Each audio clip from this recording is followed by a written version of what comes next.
Operation బుడమేరును తక్షణమే రాష్ట్ర ప్రభుత్వం అమలు చేయాలి. 2024 ఆగస్టు 31వ తేదీ కాలరాత్రి ప్రజలు మర్చిపోలేరు. విజయవాడ నగరం బుడమేరు వరద నీటితో 16 డివిజన్లు 10 రోజుల పాటు వరద నీటితో సహజీవనం చేశారు. 24 మంది చనిపోవటం జరిగింది. లక్షలాది రూపాయల ఆస్తి నష్టం జరిగింది. ప్రజలు నిరాశలయ్యారు.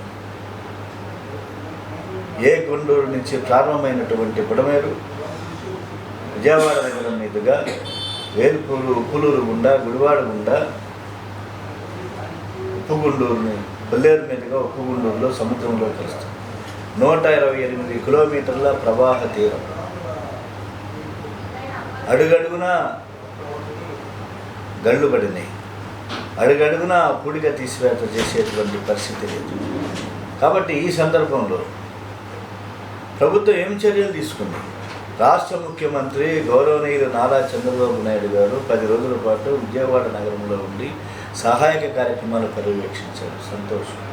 తర్వాత ఏమిటి? ఆ రోజున వారు స్పందించి బాధా పరితప్త హృదయంతో ఆపరేషన్ బుడమేరుని అమలు చేస్తాం, విజయవాడ దుఃఖదాయనిగా పేరుగాంచిన బుడమేరు దాన్ని అడ్డుకట్ట వేస్తామని చెప్పేసి వాగ్దానం చేశారు.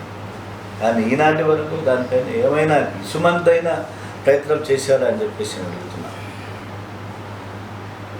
ఇబ్రహీంపట్నం కొండపల్లి మధ్యన శాంతినగర్ వద్ద పెద్ద గండి పడింది.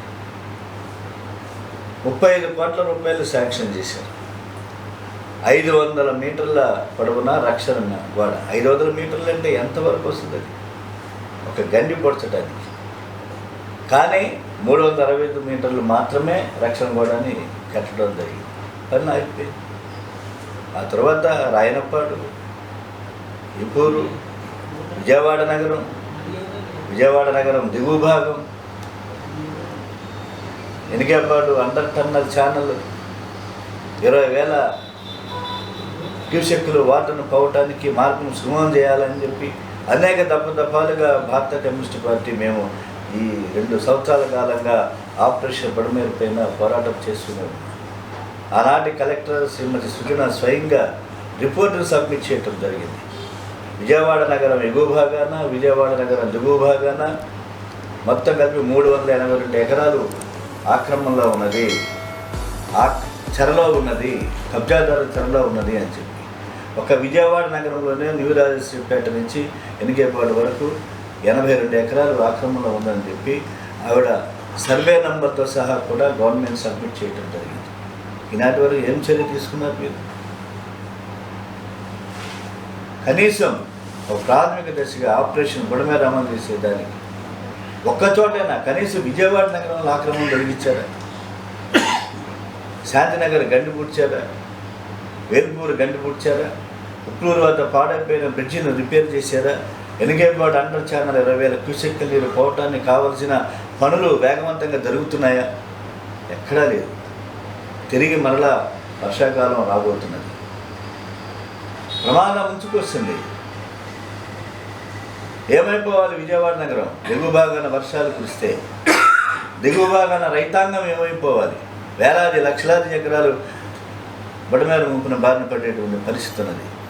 కాబట్టి మాటల్లో విప్లవం వచ్చేటువంటి విధంగా వాగ్దానాలు చేసి ₹1 బుడమేరు ముంపు నివారణ చర్యలకి ₹1 మీరు శాంక్షన్ చేశారా అని చెప్పేసి అడుగుతున్నారు. 35 కోట్ల రూపాయలతో సరిపుచ్చారు.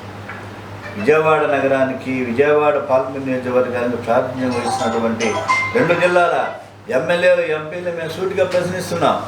నిద్రపోతున్నారా మీరు అని చెప్పేసి మేము అడుగుతున్నాం. కాబట్టి బుడమేరు ముంపు నివారణ, బుడమేరు దుఃఖదాయిని కాదు, బుడమేరు వరద నీటిని సాగునీటికి, తాగునీటికి ఎట్లా ఉపయోగించాలనేటువంటి ఆలోచనలు వాళ్ళ ప్రభుత్వానికి లేనటువంటి పరిస్థితుల్లో ఆపరేషన్ బుడమేరుని హైడ్రా తరహాలో ఆపరేషన్ బుడమేరుని అమలు చేయాలని చెప్పి తక్షణమే నిధులు మంజూరు చేసి నిధులు లేమితో కొట్టుమిట్టాడుతున్న ఆపరేషన్ బుడమేరు పథకానికి జవసత్వాలు ఇవ్వాలని చెప్పేసి రాష్ట్ర ముఖ్యమంత్రికి రాష్ట్ర ఇరిగేషన్ శాఖ మంత్రులకి పాత్రికేయ ప్రపంచం ద్వారా విజ్ఞప్తి చేస్తున్నాం.